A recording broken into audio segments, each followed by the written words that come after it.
Hey, 42 here. In 1915, Hungarian soldier Paul Kern suffered a bit of a mishap whilst fighting the Russians on the Eastern Front of World War I. I say mishap, he was shot in the head. The bullet entered through his temple, utterly destroying part of his frontal lobe. By all rights, he should have been killed instantly. But somehow, he survived entirely unharmed. Well, almost. Keen made a full physical recovery, but he did suffer one small side effect. He completely lost the ability to sleep. As far as anybody knows, Paul Kern never slept again for the remaining almost 30 years of his life. This complete lack of sleep doesn't seem to have troubled him much either, at least not until his final years, when he began to suffer from a range of neurological symptoms. 3 decades without sleep will do that to you, I guess. Some doctors believe Kern may have been getting snatches of shut-eye from so-called micro-sleeps, brief periods of unconsciousness throughout the day that he probably wasn't even aware of. But if he did really stay awake for 35 years straight, then his case is probably unique. Because just like food, water and oxygen, sleep is one of Mother Nature's non-negotiables. A basic requirement to sustain life, not just in humans, but in every single animal known to science that possesses a brain. Considering how fundamental sleep is, it's a little surprising that we don't really know how it works. Like, at all. We know some of the things that happen inside the brain whilst we sleep. For example, toxins are removed and memories are processed. But why exactly we'd need to be unconscious for those things to happen? We have no idea. And how exactly lying down unconscious for a third of our lives to watch brain Netflix makes sense from an evolutionary perspective? Well, still, at least we all know how to do the actual sleeping part, right? Actually, maybe not, because it turns out our entire species might be doing it completely wrong. So grab yourself a cup of cocoa and slip a hot water bottle under the duvet. This is the story of how human beings forgot how to sleep. In a recent report, we found 53 million Americans aged 18 to 64, 44% of all workers earn low hourly wages. Yep, this is true, and many people are working in jobs where they are constantly underpaid, where they are tired physically or mentally, where there's no professional growth, or simply the profession is no longer interesting. And the good news is that this is realistic to change at any time and at any age. 1010 Bootcamp has free career consultations, and 87% of their graduates with no previous work experience have found a new job within 6 months or less. And if they haven't, they have a money-back guarantee. 1010 teaches the most in-demand occupations in the high-paying tech industry. Their programs last from 6 to 12 months. They provide convenient payment options and work with projects from real companies to add to your portfolio. Their career coaches prepare you for job interviews, help you with your resume, and tutors guide you along the way. They also have a blog with hundreds of articles, from what state is the best state to look for a job, into how to balance parenthood and a career. Improve your career using my code 42 for 30% off on all their programs. And click the link in my description or scan the QR code for a free career consultation. Don't miss out, and a big thanks to 1010 for sponsoring this video. In the early 1990s, historian Roger Ekirch was doing some research for a book he was writing on the history of nighttime when he stumbled across several sleep-related references that he didn't understand. Here's an example from a novel called Barnaby Rudge by legendary author Charles Dickens. He knew this even in the horror with which he started from his first sleep, and threw up the window to dispel it by the presence of some object beyond the room, which had not been, as it were, the witness of his dream. Notice anything odd about that passage? Okay, so it's all a bit odd, but there's something specific in there. Dickens' use of the term first sleep. You don't need to have written the book on nighttime to know that humans are monophasic sleepers. We get all our 40 winks in one big chunk. Apart from the Mediterraneans, who practiced a custom of siestas and have a little nap in the afternoon, most of the world only sleeps once per 24 hours. But going back to that passage, a first sleep seems to imply the existence of a second sleep, a biphasic sleep pattern, and that just didn't seem to make any sense. So what the dickens was Dickens on about? Eckhart decided to find out. He began scouring various archives in hope of finding more references to biphasic sleep patterns from our recent past. To begin with, he wasn't particularly optimistic, but to his surprise, it wasn't long before he found some. Actually, it wasn't long before he found lots. This concept of a first and second sleep seems to have been particularly common in medieval Europe. But Eckhart found references from all over the world in everything from novels and plays to diary entries and court documents. During just a few months of research, Eckhart managed to track down more than 2,000 of them. And, putting them all together, he could hardly believe what they meant. Eckhart had set out to write a book about the history of nighttime. But somewhere along the way, he'd accidentally uncovered a great forgotten truth from our collective past. Until, incredibly recently, human beings used to sleep in a completely different way. Not in one single stretch like we do today, but in two distinct blocks, with a few hours wide awake in between. It was a genuinely stunning discovery, and it was made all the more intriguing by the fact that, somehow, the entire human race seems to have forgotten all about it. So first things first, how did this biphasic sleep thing actually work? There were, of course, variations from person to person and from place to place, but the general idea went something like this. People would go to bed relatively early compared to today, say around 9 p.m. They would then sleep for a few hours before waking up sometime in the early morning. This period of wakefulness was known by different names in different countries. But in England, where this kind of segmented sleep is thought to have been the norm, we called it the watch. This was a time before alarm clocks, so it's thought that people woke up for the watch naturally in the same way that you'd wake up naturally in the morning, if you didn't have to get up so bloody early for work. As for what people got up to in these wee hours of wakefulness, well, that depended on the person. Some tackled odd jobs around the house or did work for their employers. Others simply lay in contemplation, digesting the events of the previous day or preparing for the ones ahead. Socializing was common, and some people even went so far as to pop in to visit the neighbors. Prayer was a popular activity during the watch too, as was the chill part of Netflix and chill. 16th century French physician Arran apparently claimed that the period between the first and second sleeps was the best time to conceive. After a few hours doing some combination of these activities, people would go back to bed and sleep for another couple of hours before waking up as normal in the morning. Note that this is completely distinct from the modern concept of a siesta, which is typically anywhere from 15 to 60 minutes of napping in the afternoon. What we're talking about here is two distinct blocks of multiple hours of sleep during the nighttime, separated by a block of multiple hours of wakefulness. Eckhart found references to similar biphasic sleep patterns dating all the way back almost 3,000 years to ancient Greece. Considering how widespread the practice seems to have been, Eckhart has even gone so far as to suggest that it may have been the natural way that our species slept for millennia.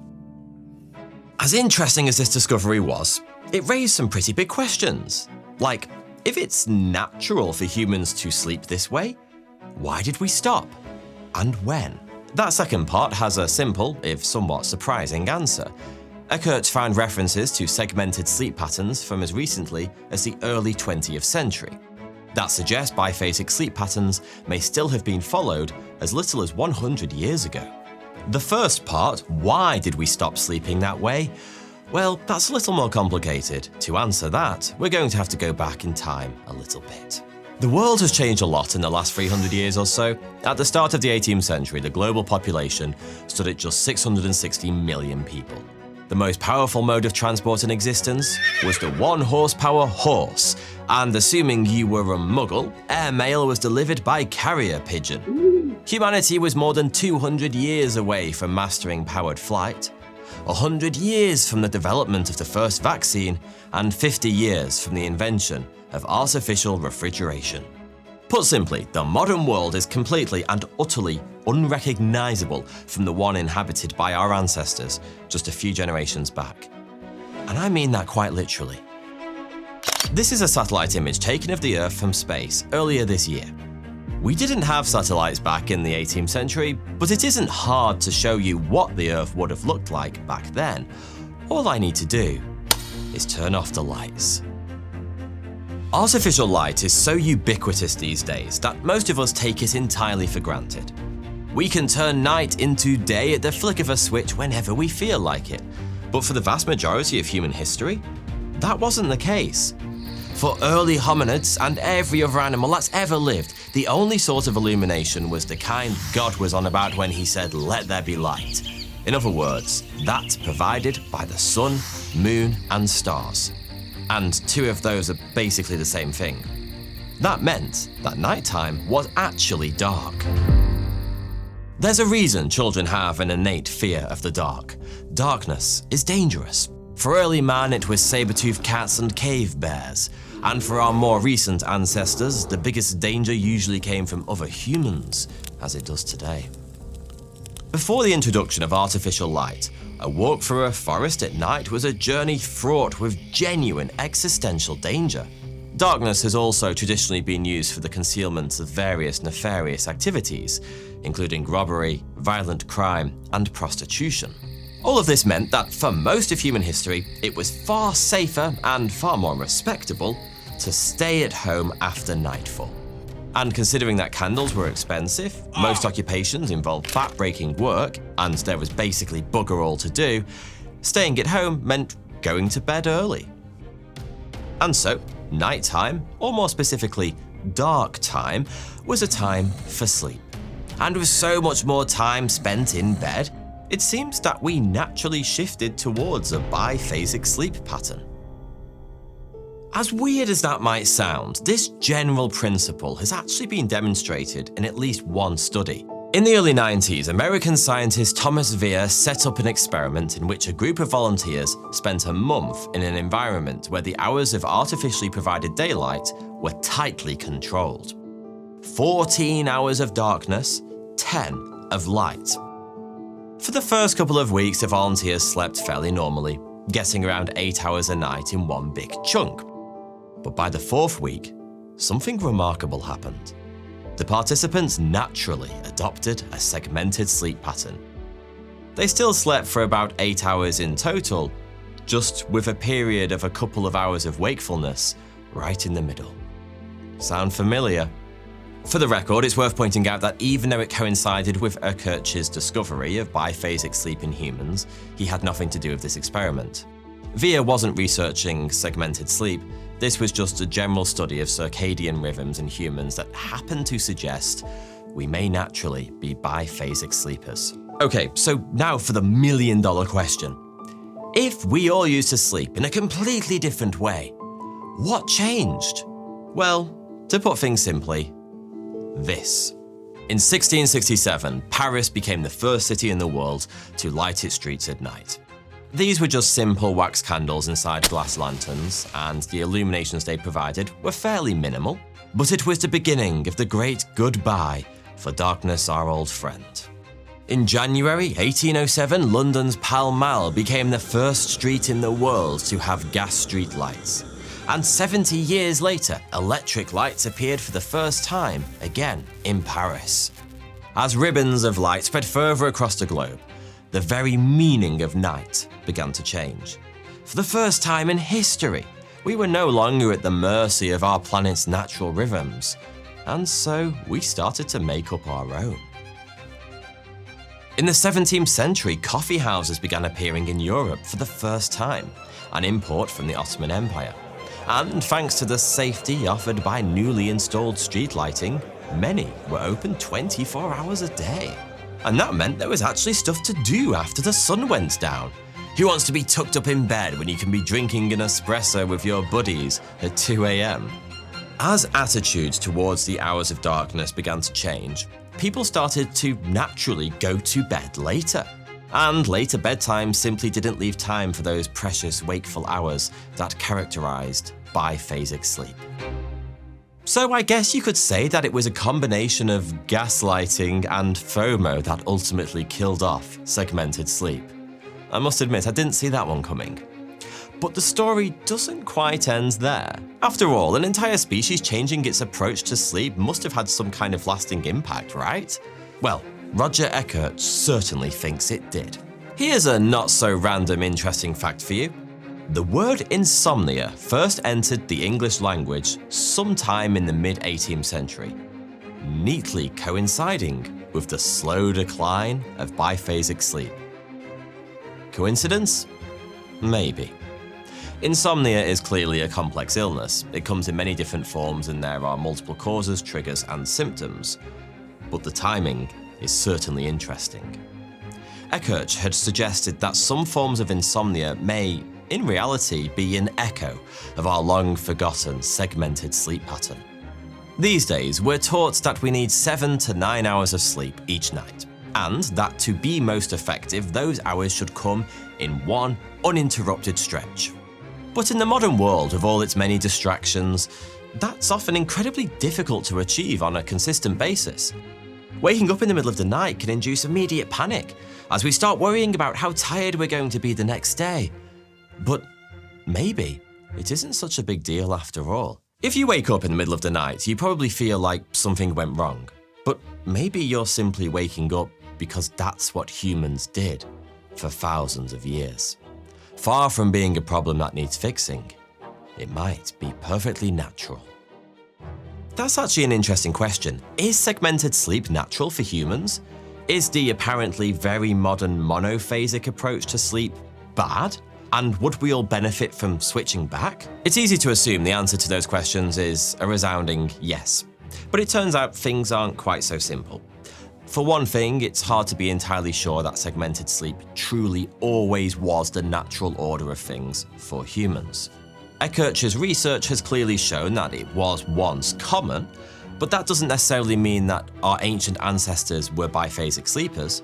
It doesn't even mean that our recent ancestors were biphasic sleepers, at least not all of them. Ekert's 2,000 plus references are impressive, but they don't allow us to draw definitive conclusions about the whole of humanity. There's a good chance sleep behaviors changed from era to era and culture to culture. It's also worth remembering that modern humans have never had it so good in the bedroom. Okay, that came out wrong. What I mean is, today we are, on average, safer and more comfortable at night than we have ever been before. In the days when segmented sleep was a common practice, communal sleeping was the norm. You'd have shared a straw-filled mattress each night with your entire family and several other people besides. And that's if you were lucky. Beds and mattresses were expensive commodities that many people simply couldn't afford. For them, it was a nest-like pile of cloth or rags on the floor. Lice, nits, bedbugs, and fleas were also extremely common across all social demographics. And I would challenge anyone to get a good night's sleep whilst a micro-zoo of creepy crawlies feasts on your blood. Bedtime was uncomfortable, it was loud, it was cold. And on a bad night, you might wake up to that most horrifying of sounds: your parents having sex in the bed next to you. Concepts like privacy and personal space were very different in the Middle Ages. It's easy to assume that segmented sleep is the natural way of doing things because our very unnatural modern technology was likely the key factor in making us switch to a monophasic sleep pattern.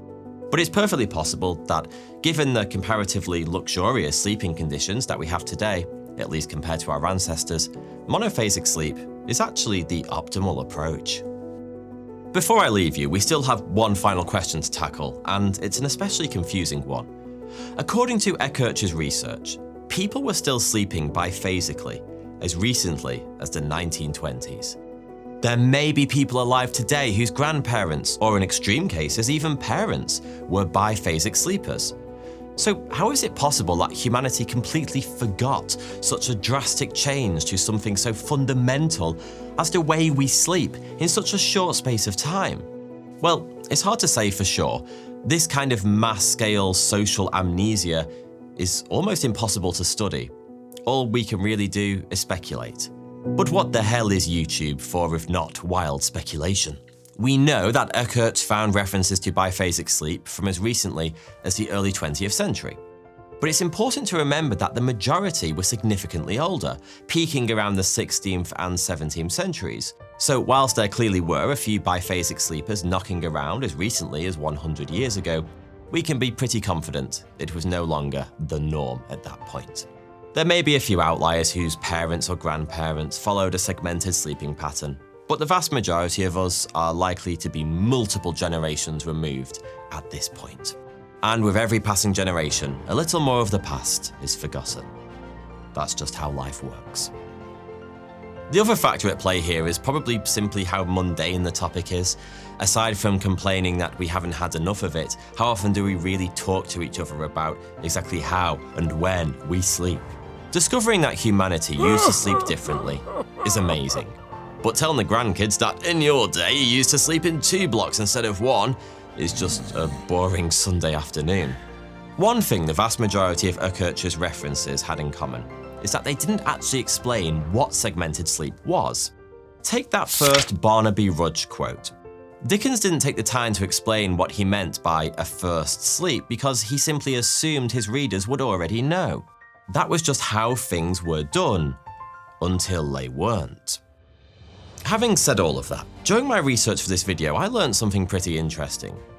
There are still plenty of people around the world who follow biphasic sleep patterns, even today. It seems to be pretty common amongst the elderly, for example, and there are entire online communities dedicated to sharing ideas on optimal biphasic or polyphasic sleep patterns. So, in reality, it never truly went away. Sleep is a genuinely mysterious phenomenon. But exactly how it works and why are the kinds of details that only really matter to scientists. We may not yet fully understand sleep, but we do know just how important it is to our overall health. As for exactly how you should do it, whether in 1 block or 2, well, that's up to you. Thanks for watching. Just a quick word to say that I couldn't make these videos without the support of my Patreon members. Consider joining the exclusive 42 Discord community by supporting me on Patreon. It's a great place to discuss my videos with like-minded individuals and myself. The link's in the description, but if you don't want to, or you can't join my Patreon, then please don't worry. A simple like or comment to say thanks would also put a huge smile on my face. Thank you.